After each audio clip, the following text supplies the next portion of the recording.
Biz orzu qilgan kechalar endi faqat xotir. Bir-birimizni yirik bilan sevgan edik, lekin taqdir orasiga devor qo'ydi.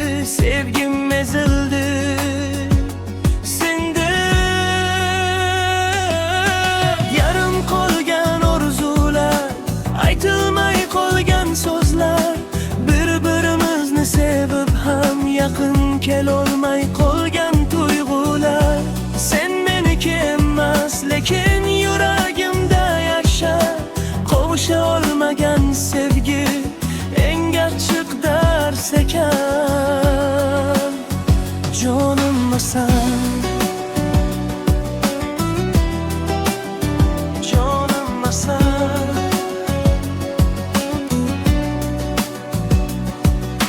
Sen bilan kelajakni tasavvur qilardim. Har bir tongni sen bilan uyg'onib kutardim.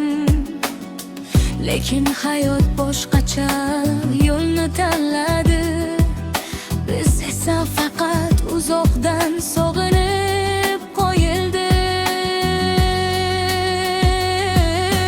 Yarim qolgan orzular, aytilmay qolgan so'zlar, bir-birimizni sevib ham yaqin kelolmay qolgan tuyg'ular. Sen meniki emas, lekin yuragimda yasha.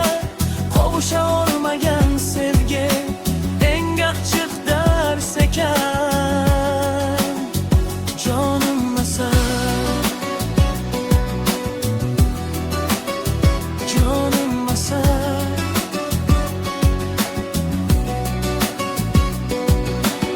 Balki bir kun boshqa osmonda uchrasharmiz, balki boshqa tanlarda bir-birimizni tanirmiz. Ammo hozir faqat bitta haqiqat bor.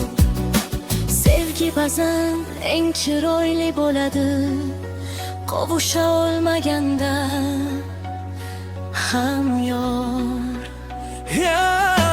Yarim qolgan orzular, yuragimdagi izlar, uzoqda bo'lsam ham seni unutmaydi bu ko'zlar. Qismat ajratdi, lekin muhabbat tirik. Qovusha olmagan sevgi baribir olmaydi hech qachon. Sevgilim, sevgilim.